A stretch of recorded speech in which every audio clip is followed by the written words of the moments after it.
Halo teman Via, kenalin aku Arsyad Dan dan aku Tavi. jadi Mas Tafi itu merupakan mahasiswa Fakultas Ilmu Administrasi jurusan Niaga. Nah, hari ini kita pas banget ngebahas topik mengenai etika bisnis. Ya nggak jauh-jauh dari apa yang dipelajari Mas Tafi selama berkuliah. Jadi menurut Mas Tafi, etika itu apa sih? Kenapa itu penting dalam kehidupan sehari-hari? Oke, jadi tadi pertanyaannya adalah apa itu etika? Hmm. Jadi mengacu pada definisi, kita harus merujuk pada seorang filsuf yang bernama Immanuel Kant. Jadi siapa sih Immanuel Kant itu? Immanuel Kant adalah seorang filsuf yang lahir pada 1700-an hingga 1800-an. Nah, dia tuh berpendapat bahwa etika adalah tentang kewajiban moral yang universal. Nah, menurut dia, etika tuh didasarkan pada prinsip-prinsip yang dapat diterima secara umum dalam kehidupan manusia pada umumnya. Kemudian, mengapa sih itu penting? Etika bisa membantu kita dalam kehidupan, terutamanya karena ini membahas tentang bisnis. Nah, etika tuh berperan penting dalam bisnis, bagaimana kita berbisnis, begitulah. Nah, kemudian saya juga ingin mengaitkan pada agama Islam yang menjelaskan etika dengan nama adab. Nah, pepatah Arab mengatakan bahwa al-adabu fauqal ilm. Jadi adab itu berada di atas ilmu. Jadi di sini menunjukkan bahwa Islam itu sangat mengutamakan etika dan beranggapan bahwa orang pintar tuh orang tuh nggak cukup cuman pinter loh, tapi harus lebih beretika dan beradab gitu. Selain itu Islam juga menjelaskan khairun nas sebaik-baik manusia ahsanukum khuluqan. Orang-orang yang mempunyai akhlak yang baik. Nah, ini juga menjelaskan bahwa eh, kita sebagai umat Islam juga harus memiliki etika yang baik dan benar gitu. Wow, keren banget nih jawabannya, luar biasa dan komprehensif. Nah, tadi kan Mas Tafi sempat singgung Immanuel Kant, salah satu filsuf terbesar sepanjang masa. Nah, kira-kira apa sih Mas hubungannya antara filsafat dan etika? Dan mungkin bisa sekalian dibagikan juga dong ke teman-teman Via, sekalian apa aja pendekatan utama dalam filsafat moral. Nah, filsafat itu kan merupakan studi tentang realitas, pengetahuan, dan eksistensi. Sedangkan etika adalah cabang filsafat yang berfokus pada moralitas. Jadi, jika diibaratkan pada diagram Venn, etika merupakan suatu lingkaran yang besar. Sedangkan mohon maaf, filsafat itu merupakan lingkaran yang besar. Sedangkan etika adalah bagian dari filsafat itu sendiri, khususnya di bagian moral. Nah, etika itu menjadi etika dan moral dibagi menjadi tiga. Yang pertama deontologi atau kewajiban moral yang mengutamakan prinsip dan aturan seperti berbuat jujur.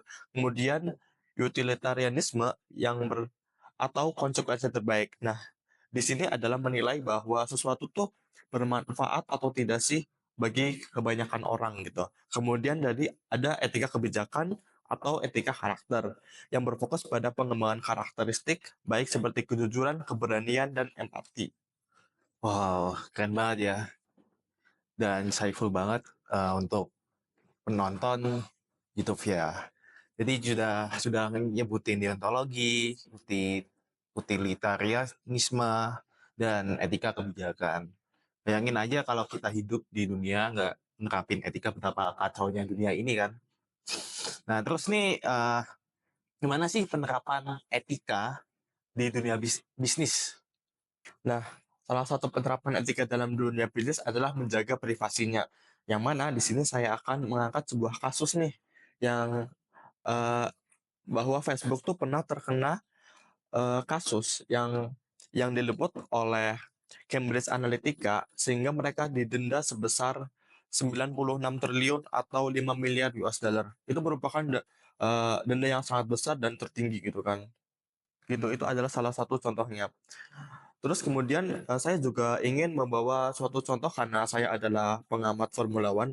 Sorry, bukan pengamat, saya adalah seseorang yang menyukai Formula One. Jadi etika di sini adalah tentang kontrak. Jadi dalam Formula One kan ada 20 pembalap tuh.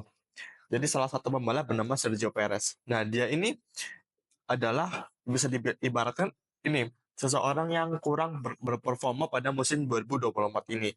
Sehingga dia tuh ada wacana bahwa kontrak dia yang seharusnya habis pada tahun 2026 akan diputus dengan bahasa pemecatan karena performanya dia yang terus menurun. Selain itu juga kemarin ada baru isu-isu pertengkaran antara Max Verstappen dan George Russell. Itu karena George ini menfitnah gitu Max untuk mendapatkan keuntungan dengan Max yang diberikan penalti. Ini merupakan salah satu etika dalam berkompetisi yang buruk ya, karena di sini George lebih seperti menghalalkan berbagai cara untuk memenangkan dirinya sendiri, termasuk menghalalkan ini cara-cara yang tidak benar. Oke, jadi ada dua kasus yang Mas Raffi angkat, yaitu pertama kasus Facebook yang Facebook menggunakan data penggunanya sebanyak 80 juta pengguna Facebook tanpa izin yang digunakan untuk memengaruhi pemilu. Itu kan tadi ngebahas dan ngebahas mengenai F1 yang paling saya highlight di pemecatan sepihak itu sudah benar-benar melanggar etika antara pihak perusahaan dan drivernya. Itu cukup menggemarkan juga karena ya siapa yang nggak kaget kalau dipecat secara sepihak gitu. Hmm. Ya kan Mas? Iya, tapi jika kita melihat lebih dalam ya, memang menurut saya sendiri memang dia tuh layak untuk digantikan oleh pembalap lain karena Red Bull ini adalah bisa dibilang tim nomor satu dengan pembalapnya yang saat ini sudah juara dunia gitu dengan kurang lebih 400 poin. Nah, sedangkan untuk rekan setimnya yaitu Sergio Perez dia malahan saat ini kalau tidak salah berada di peringkat 7 sehingga ini merupakan apa ya istilahnya kejomplangan performa antara pembalap pertama dan pembalap kedua. Meskipun ini tidak baik bagi seorang pembalap dan secara etika, tapi bagi sebuah tim ini merupakan langkah yang menurut saya tepat. Oke, jadi atas pertimbangan performanya siapa? Hmm. Perez, oh Perez. ya, mohon maaf, saya juga ingin menggarisbawahi, jika Perez mempunyai dua opsi. Yang pertama, jika Perez menolak untuk mundur, maka dia akan dipecat. Kemudian jika menerima untuk mundur, maka dia akan diberikan kompensasi. Nah, pilihan yang kedua ini nah yang saya highlight karena sesuai dengan etika, karena dia akan mendapat uang kompensasi, kemudian dia juga mendapat legasi dari performanya yang baik di tahun 2021, 2022, dan 2023 itu sih. Oh, jadi si Julian Perez tuh masih tetap dapat kompensasi kalau misalnya dia tekan kontrak bahwa di tahun 2026 dia bakal berhenti dari Red Bull gitu ya. Lebih ke tahun 2024. 2024 tuh, maaf Hmm. maaf. Jadi 2024. Hmm. Jadi secara etika sih Red Bull sudah memberikan dua kontrak yang cukup bisa dipertimbangkan dengan Perez bahwa Red Bull ini cukup bertanggung jawab atas pembalapnya untuk diberikan kompensasi dan pilihan opsi. Jadi Hmm. sejauh ini berarti Red Bull tidak melanggar etika dong. Ya, menurut saya tidak. Jika yang terjadi adalah skenario kedua. Jika yang pertama Hmm, memang menurut saya masih melanggar etika ya gitu. oke, berarti kalau benar-benar dipaksa dari pihak Red Bull untuk neken kontrak biar dipecat secara sepihak itu baru melanggar etika. Ya, benar banget, benar. Jadi kalau misalnya Red Bull nggak maksa ya sudah haknya si Perez itu untuk memilih pilihannya ya. Betul, betul, betul, betul. Oke, terus untuk Facebook sendiri juga cukup fatal ya. Bayangin kalau data Anda digunain oleh pihak nggak berwenang untuk mempengaruhi suatu kepentingan pihak tertentu gitu. Menurut Mas Tafi gimana tuh nanti? Iya sih, ini juga merupakan kasus yang parah ya, karena apalagi digunakan untuk politik dan karena pengguna Facebook ini juga banyak ya, ini dapat mengaruhi pemilu juga ya kan. Iya juga itu kalau kalau saya yang jadi apa pelanggannya Facebook atau penggunanya Facebook sih pasti marah ya kalau data saya digunain untuk mengaruhi pemilu.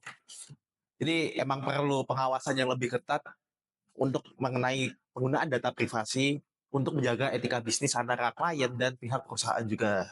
Gitu ya. Iya, benar banget. Nah, menurut dari contoh yang saya sampaikan tadi, Mas Alsat punya nggak nih kira-kira pengalaman pribadi mengenai etika? Wah, menarik juga ini.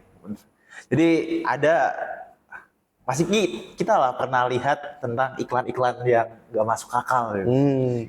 Kayak contohnya yang menyajikan produk ajaib tapi hasilnya jauh dari harapan. Nah, itu adalah contoh bisnis yang tidak beretika. Etika bisnis itu menuntut kejujuran dalam iklan di mana perusahaan harus memberikan informasi yang sesuai dengan kenyataan.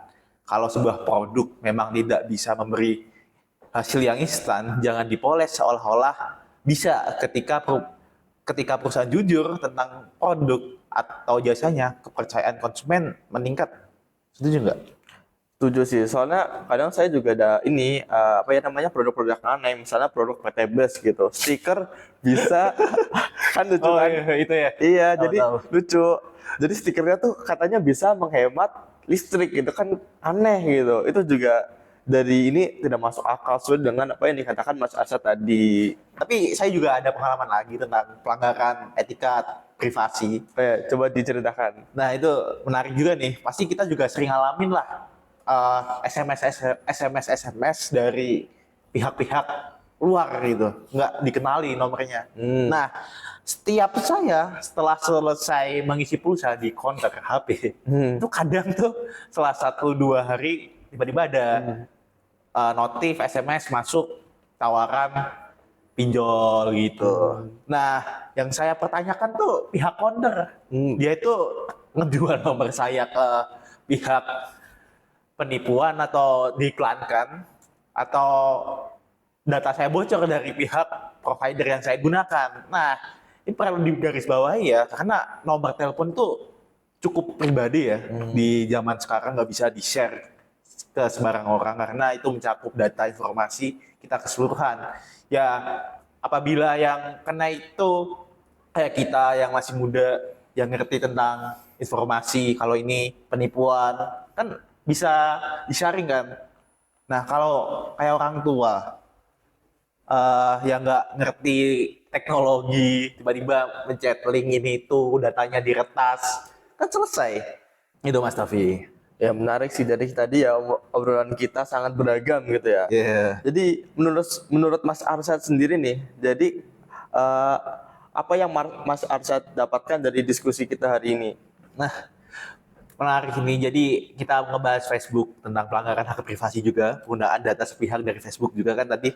Terus Perez dari Red Bull mengenai kontrak itu dari yang ditawarkan, dan juga tadi sempet tuh PT Base yang menipu masalah iklan yang tidak sesuai dengan apa yang dikatakan perusahaan atau penyedia jasa. Dan yang terakhir yaitu pelanggaran privasi penggunaan data lah di counter pulsa gitu. Gitu sih. Oh, boleh nggak sih saya nyapa penontonnya Mas Arsyad gitu? Wah, boleh boleh. Oh, boleh boleh. Jadi menarik nggak sih kayak diskusi saya juga di sini seneng gitu loh diundang dengan Mas Arsyad itu akhirnya diskusi. Jadi saya baru tahu bahwa ada pelanggaran di counter. Soalnya kan saya belinya dari ini aplikasi bank gitu kan, beda sama Mas Arsyad gitu. Wah, berbanding banget pembahasan kita hari ini bareng Mas Tafi, dan pembahasan dan diskusi yang telah kami bahas pada hari ini bisa diterapkan dan dimanfaatkan di kehidupan sehari-hari gitu.